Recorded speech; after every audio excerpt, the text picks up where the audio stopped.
থেকে দেখেন এখানে দিলাম পেঁয়াজ কাটা, জিরা বাটা, পেঁয়াজ বাটা, লবণ টবণ দিতে কাটা মরিচ নাই না,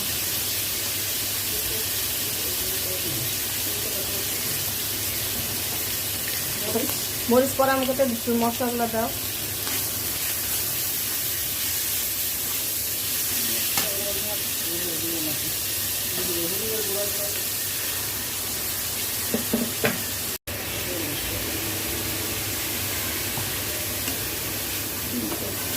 রসুন বাটা দিলা নাকি? রসুন বাটা হালকা একটু দিই আমি, অনেকে দেয় না, ইলিশ মাছের রসুন মাথায় না থাকলেও হয়, সবাই মিশে। বড় খবর ছিল যে যখন সরিষা ইলিশ করবি তখন হলো জিরা বাটা দিবি না। আমি সবই দিই, লবণ লবণও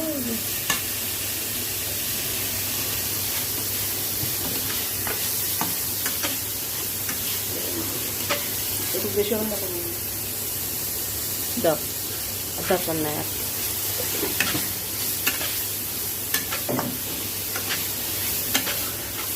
ওই হলো, এত মশলা কষা লাগে না, চুলা ছিল তাই।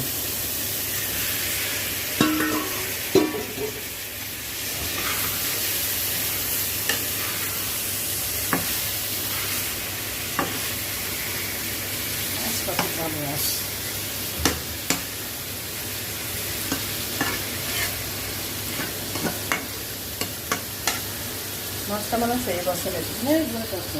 এবছরের না নাকি? আমি তাই বলছি যে ও অনেক সময় তো বাজার তো বলে যে টাটকা, কিন্তু তো দেখা যাবে টাটকা না, কিন্তু মাছটা দেখে মনে হচ্ছে মাছটা এবছরের। এটা টাটকা মাছ, এবারের মাছ এটা। হ্যাঁ, আমি ওটাই বলছি, এটা টাটকা মাছ, এবছরের মাছ।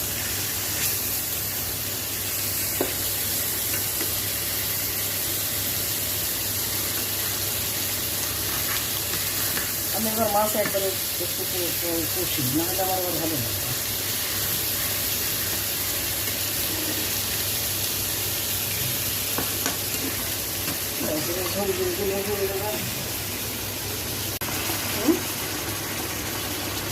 নামাজ কি হলো?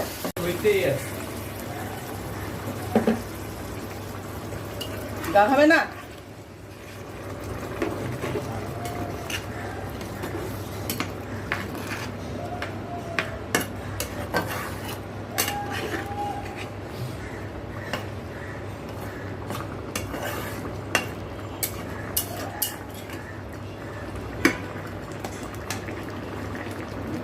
রান্না শিখেছে বলে বড় শাশুড়ির কাছে বাড়ি থেকেও রান্না করতে